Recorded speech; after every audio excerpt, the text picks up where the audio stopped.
So what does all this have to do with making my kids millionaires? Shouldn't I just put money into a Roth IRA? Shouldn't I just put money into one of those privatized banking policies? Yes and yes. And we're going to get to that. But you see, if that's all you did, you indeed would make your child a millionaire. You indeed would make your child more successful than you were because you have time on your side. Well, actually, your child has time on your side, but you're allowing money to work in the confines of time. And it is one of the most powerful things when it comes to compounding and growth, because it's the one certain. Time heals, time grows. A tree planted today grows over the next 20 years. You know all those things. Money's no different. So your child, whether they're 20 months old like my daughter or 5 years old or even 10, has lots of time. So any dollar amount you put away into an account that allows that money to grow, even at a modest rate of return, that money will grow tremendously and they will become millionaires. So there you have it. That's how you make your child a millionaire. And if you just turn the keys over to that account, if you just say, hey, mom and dad have been saving for you your whole life. Here you go. You have an account that has $1 million in it. You just destroyed that child.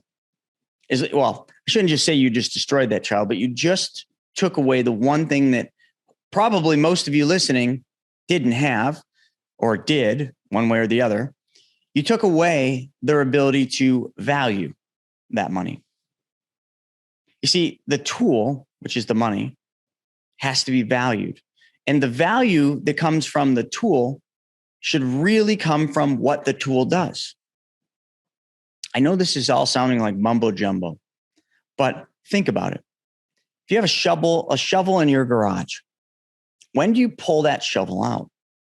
You pull that shovel out when you want to build something, make something, when you want to dig a hole to put a flagpole in, when you want to dig a hole to plant seeds, when you want to dig a hole or plant a garden, when you want to build that landscaping, you pull the shovel out. The tool allows you to manifest what was in your mind the whole time. The flagpole, the tree, the garden, the landscaping, whatever it might be. Without the tool, it would have been a hard task. Same thing with money. Money allows you to manifest anything, good, bad, or indifferent, doesn't matter. Too many people use money in evil ways. They use it as a self-serving way. They get money, they feel rich, they buy things that make them temporarily feel happy, and then eventually all their money is gone. It's a vicious cycle. I've seen it happen too many times to count. That's why they say that the rich person today will be the poor person tomorrow. Mark my words. If you feel rich today, chances are you will be poor in the future. But you see, there's a difference between rich and wealthy. See, rich people have money. They can look at their bank account and they see a big chunk of money and they feel rich. And when they have that sense of rich feeling, they go out and they buy things. They buy the bigger car, the bigger house. They spend money on the fancier clothes. Why is it that all the really wealthy people seem to just dress in modest clothes? I know billionaires and they drive modest cars, very modest cars. The most fancy car that I've seen most billionaires, with the exception of a couple that are car collectors, but the most fancy car I've seen is a Raptor. It's a F-150 spruced up. You see, they could own any car. They could own a Bugatti. They could own anything. They drive a Raptor, a modest car. They dress in modest clothes. But then you have rich people. Not going to name any names, but there's someone locally here who has newfound money, riches. They wear all the most expensive clothing, the Gucci, the Fendi, all that stuff every day. They're wearing the fanciest clothes.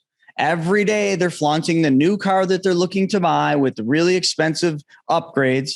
Every day they're posting pictures of these cars. Every day they're showing how money buys things for them to make them feel happy. But clearly these things don't make them happy because they have to keep buying new things to keep that euphoria, that happiness going.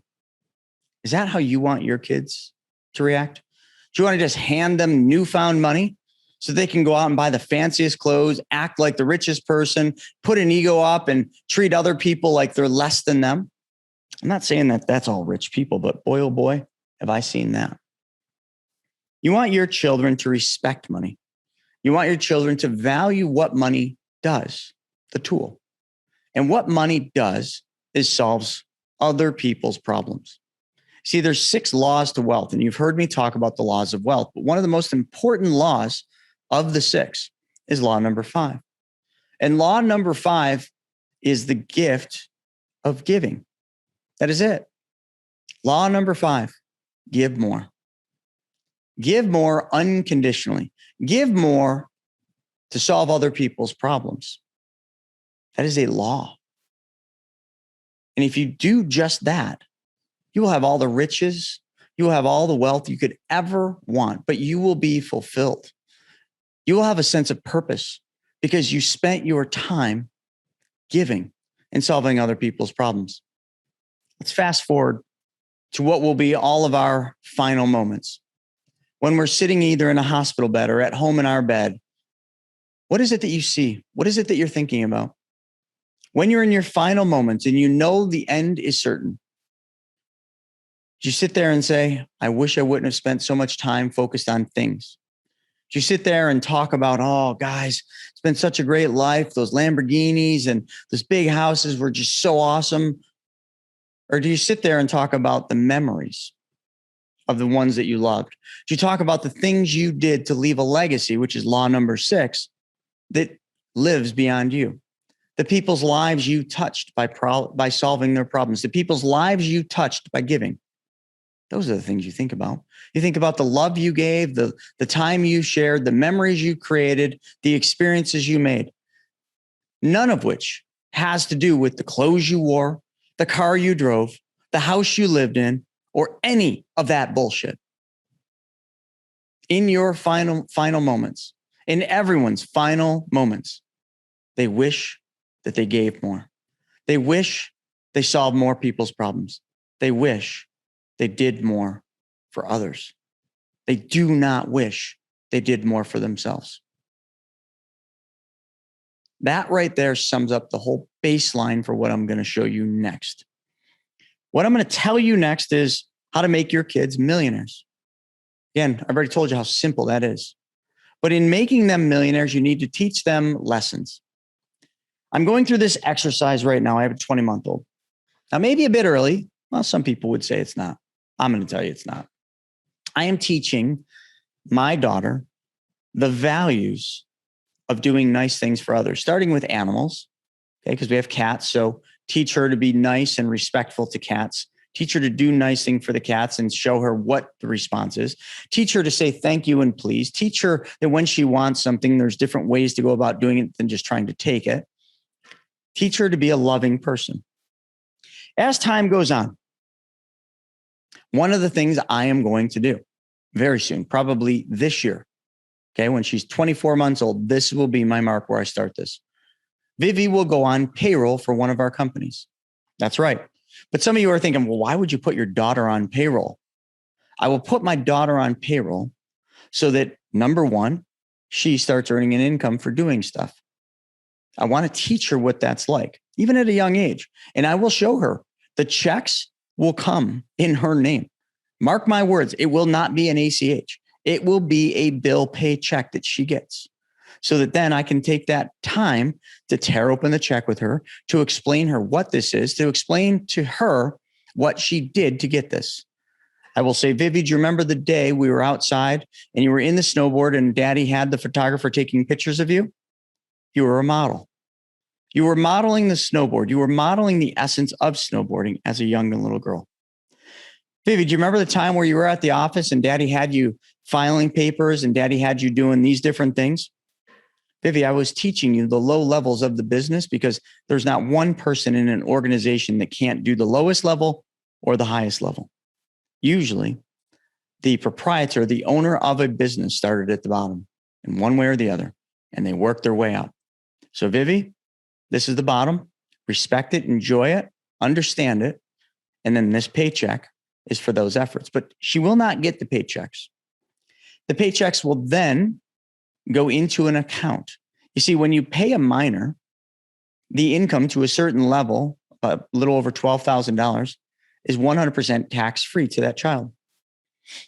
We can't work and earn tax-free income, but our children can.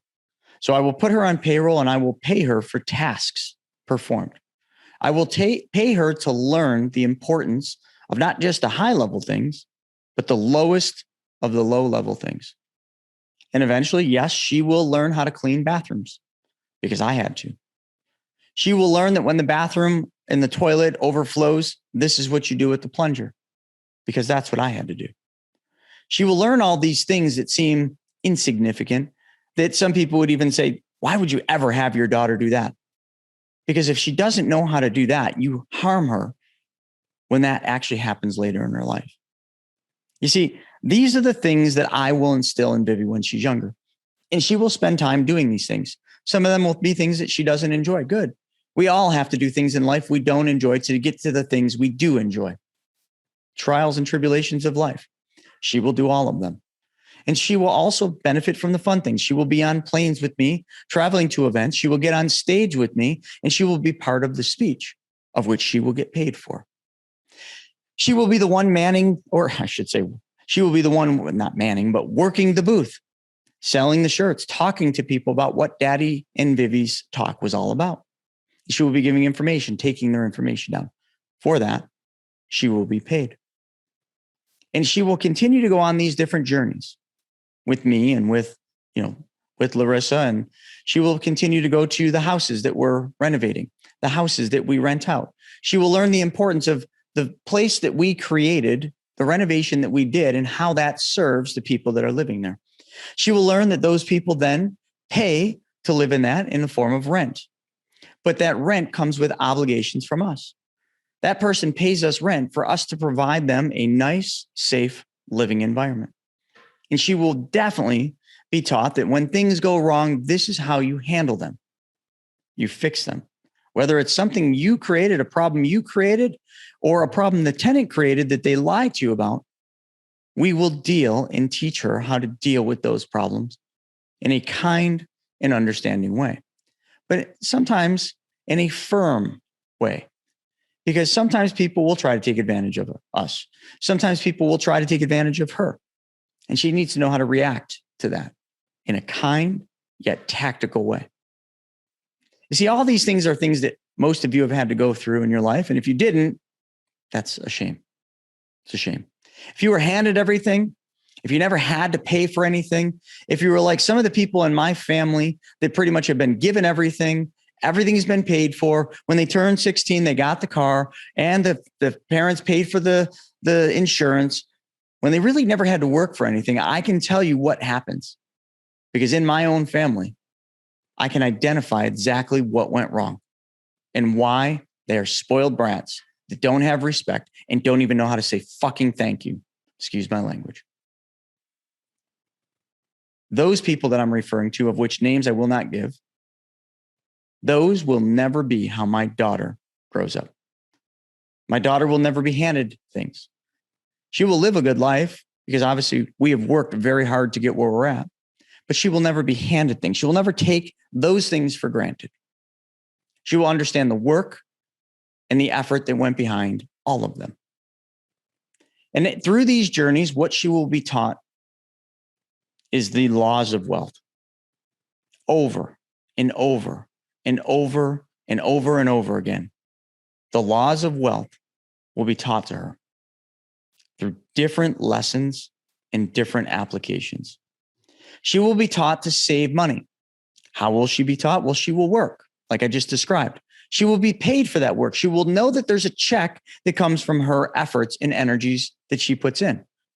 But that effort and energy and that money that she gets will be put away to the tune of no less than 1/10 of the gross income she makes. Never less.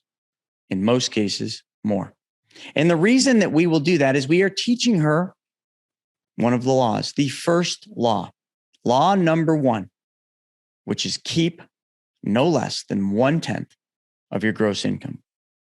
And when she is taught law number 1 and she has that mastered, what she will then have the ability to do when and only when she fully grasps that law, understands it so thoroughly that she doesn't even need to think about it before she does it. Every time she makes money, doing anything, 1/10 of it or more will be kept somewhere else.